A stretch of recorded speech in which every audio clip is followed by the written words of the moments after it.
Chapter 14. 4 more days passed in Partha, days in which Odyssean became ever more comfortable with his surroundings. Kajan remained a focus of the future, but that future stretched further ahead with each passing day. In addition to the townsfolk, others from the farmlands and smaller communities within a day's ride began filtering in, the news spread to them by those who had already been touched. Naturally, Odyssean greeted each newcomer and did what he could. Although progress was slow, at least now he had proof that what he had told them was true. In addition to Romus, nearly 24 others had manifested some sign of powers. Those signs varied wildly, from healing minor injuries or causing flowers to blossom to a child's sudden ability to call birds to her hand. No two were exactly the same. That in itself fascinated Odyssean further, and he spent some of the time trying to decipher why what worked for one did not for another. He suffered no repeat of the nightmare, and, with matters demanding so much of him, soon even forgot it. Meanwhile, the ranks now swelled in another, unexpected manner. Partha was a trading town, and so visitors and merchants en route elsewhere would stop there on a daily basis. They could not help but be swept up in the excitement going on all around them, and many who came merely out of curiosity left touched by Odyssean. Not all did, of course, even as not all in Partha had yet. However, the reluctant shrank in numbers with each new miracle, such as the elderly man whose daughter healed his failing vision, initially without even realizing it. Again, it was an act she could not repeat, but Odyssean could not help thinking that many more were on the threshold of joining him. Despite the monumental change going on inside them, most of the townsfolk tried to continue their normal lives. What else were they supposed to do? Crops still had to be harvested and children fed. Master Ethon freely admitted that he enjoyed his own work, especially since the death of his wife several years earlier and the departure of his 2 older sons for Kajan the season before. In fact, it was because of that enjoyment that he had to abandon his quests come the following evening. "I'll be apologizing to you, good Odyssean, for my absence tonight. An old friend and fellow merchant would have me visit his caravan to show me some of his latest items. Like me, he had been touched, but also like me, well, he, too, is a merchant at heart. But there's no need to apologize, Master Ethan. You've been more than generous. You've done so much." "I? I?" the older man laughed. "Oh, Odyssean, you are likely the most humble person I've ever known. I've done so much. You've merely altered forever the lives of everyone here." Ethan left, still laughing, and with Odyssean feeling somewhat embarrassed. Lilia later sought to soothe Odyssean's feelings. "You should be full of cheer. You are just being yourself, my love.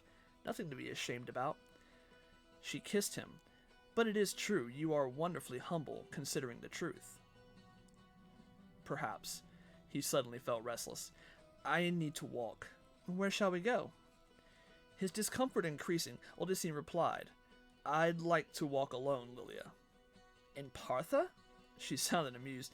"I dare say you will not get very far, dear Odyssean, but I shall let you try. I wish you the best of luck." He knew what she meant. The moment even one person sighted him, a crowd would form as if by magic. Still, nighttime was his best opportunity. Most people would have by now returned to their homes. The inns and taverns would still be open, but Odyssean intended to avoid those areas. "I'll just walk down the street to the right of the estate, then probably return right after that." Poor Odyssean. "You did not have to tell me everything you do." Lilia gave him another lengthier kiss. "I wish you a relaxing excursion." From anyone else, he would have thought such a reply hinting of mockery, but from her, Odyssean sensed only concern and love. Not for the first time did he think how fortunate he had been to find her. It was almost as if fate had planned it. With yet an even more passionate third kiss, he left her in Master Ethan's study. Odyssean was tempted to first locate his brother, but suspected that, as in previous tries, he would not find Mendon around. While everything else seemed to be coming together, Mindel and he continued to grow more distant from one another.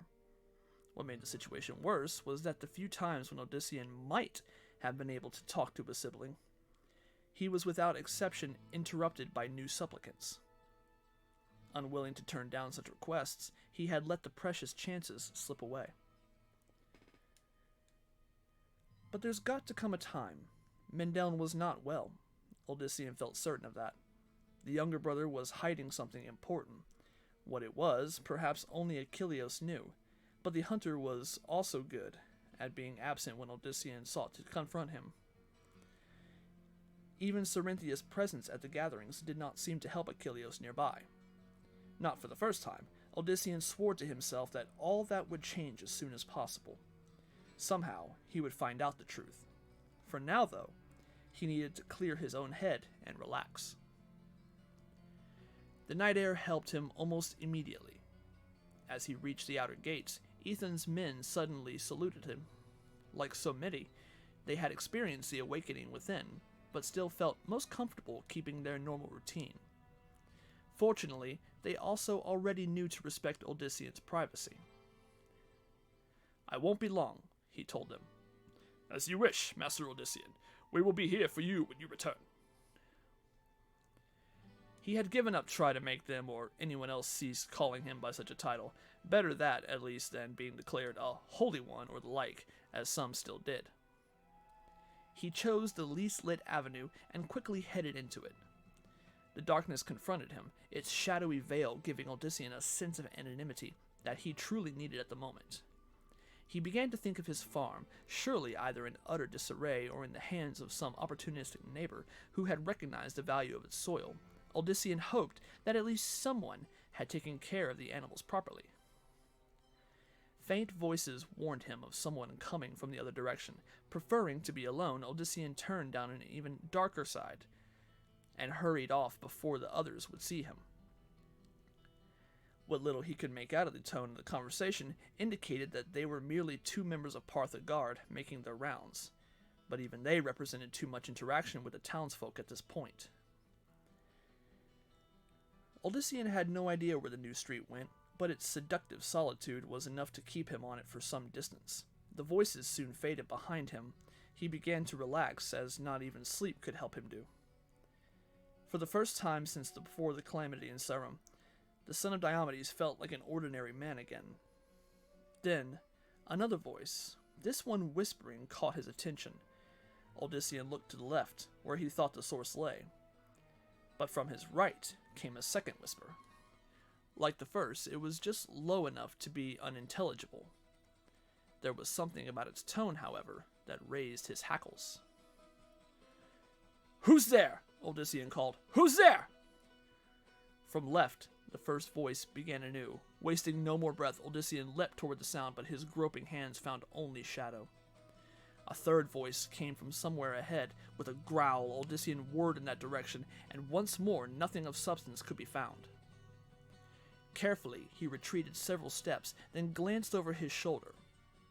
There should have been some glimpse of another street a short distance back, but Odyssean saw only darkness. Suddenly, all the voices renewed their mad muttering. Worse! Now they were quickly joined by several more, all speaking in the same intense tone that set Odyssean's nerve on edge. He spun around in a circle, seeking either one of the speakers or an exit, but finding neither. "Show yourself, damn it!" he finally shouted. "Show yourself!" He tried to summon the power to his command and failed. Trying a different tack, Odyssean specifically imagined bright illumination, the better to ferret out his stalkers, or even some great wind that would carry him away from this area, yet these, too, came to nothing. Nothing. One voice suddenly seemed to come from his right by his ear. He started to turn toward it, and a thick limb from the opposing direction wrapped around his throat. Choking, Odyssean struggled to free himself from whatever snared him. He could not even tell if it was an arm or some sort of tentacle, only that its grip was stronger than iron.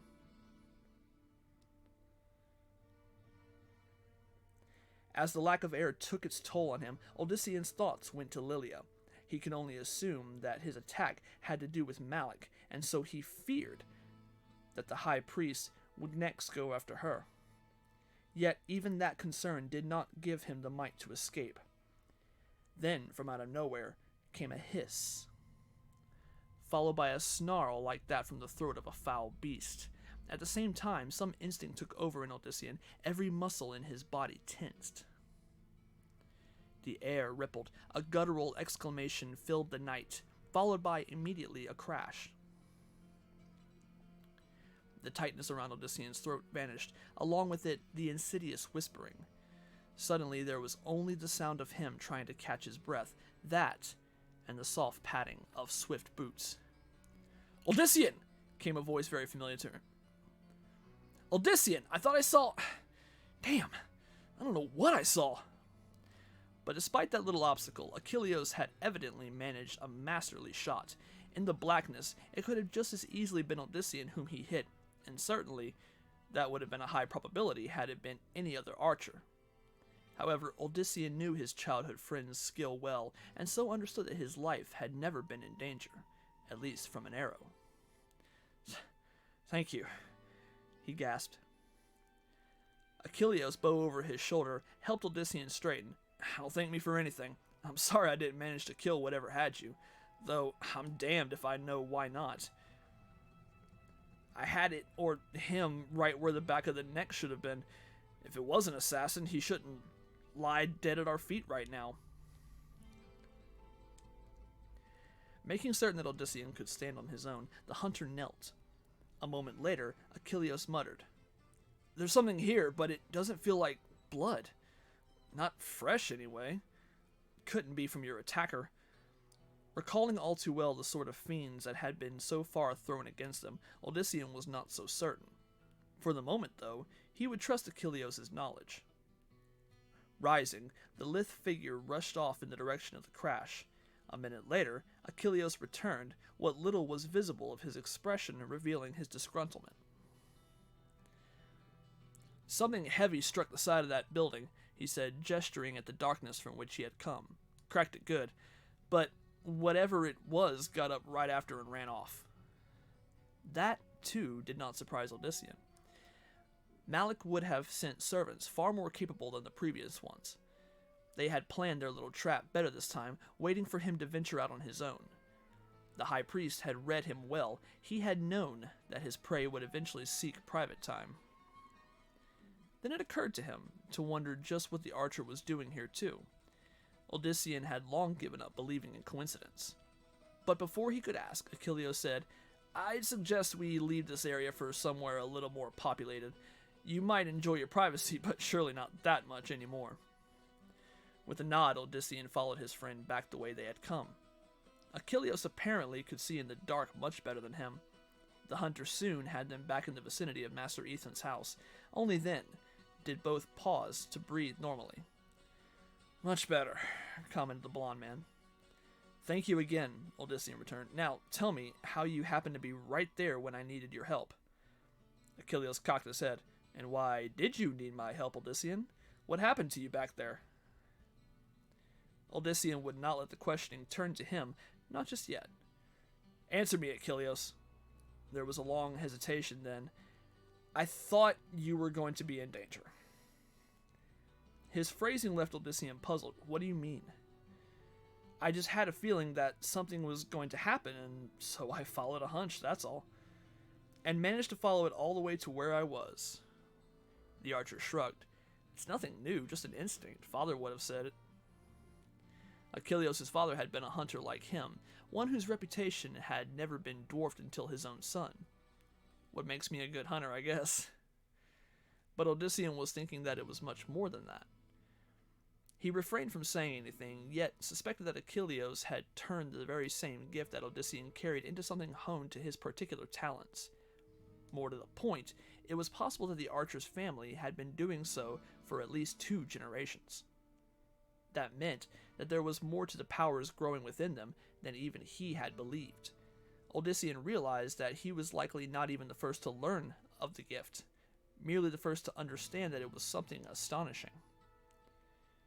"What was that thing back there?" Achilles asked. Did you see it? Deciding not to pursue Achilles' situation for the time being at least, Odyssean replied, "A pet of the high priest, I'd say." He considered further, then added, "It wore the guise of a man, I think. I also thought I felt armor." "Well, my arrow didn't hit armor. I heard a healthy strike. It should have done more damage." Odyssean did not care about that. He had something far more important on his mind. This attack, so deep within Partha, had made him determined to do something.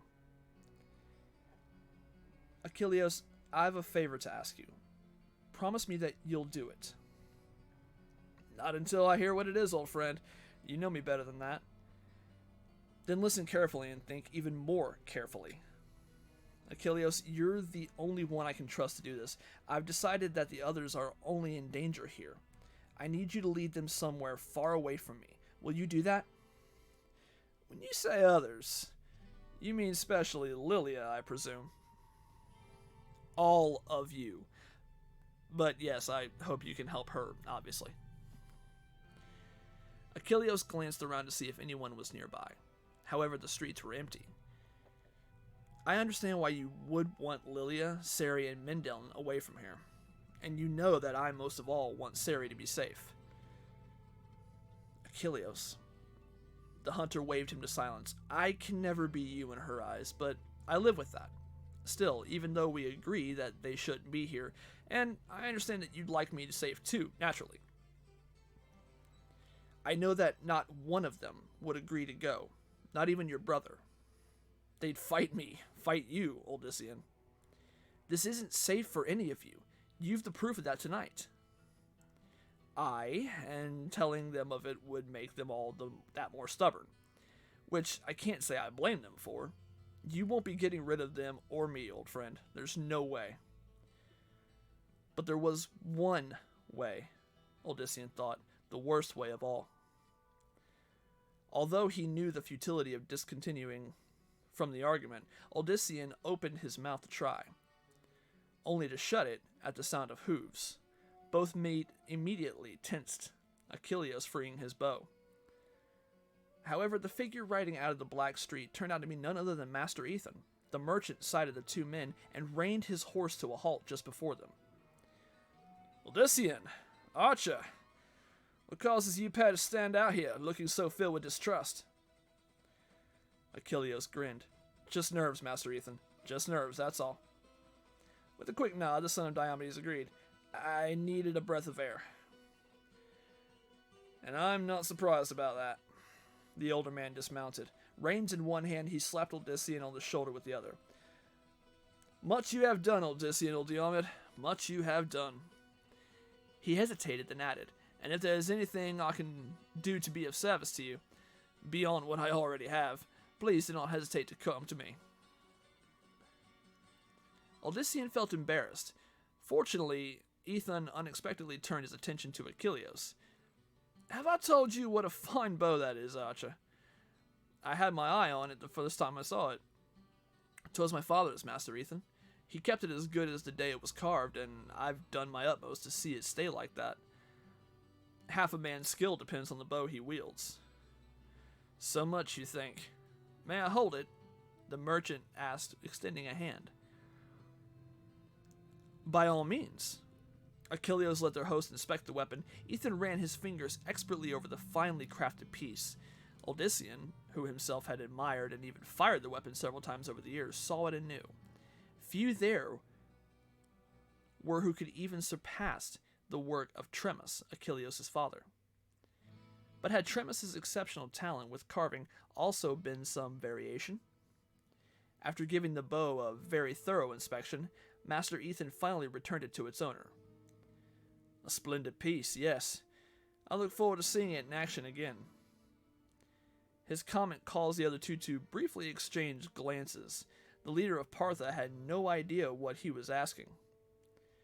Odyssean felt certain that the attack in the street had just been the very beginning of something far more sinister, something that could engulf the entire town, something that could very well destroy it and everyone within. The sheep poured out of the temple, unaware that they were one step closer to losing their souls, and more, to Lucian. No, not to him. The Primus quickly thought, his pious expression hiding sudden concern, rather to the greatest glories of his father and the other primevals. Yet the son of Mephisto did not mind breaking in the reflection of that glory. But for that to continue, for the eventual control of Sanctuary to happen, all had to proceed as Lucian had planned it. And recent events no longer guaranteed that would happen.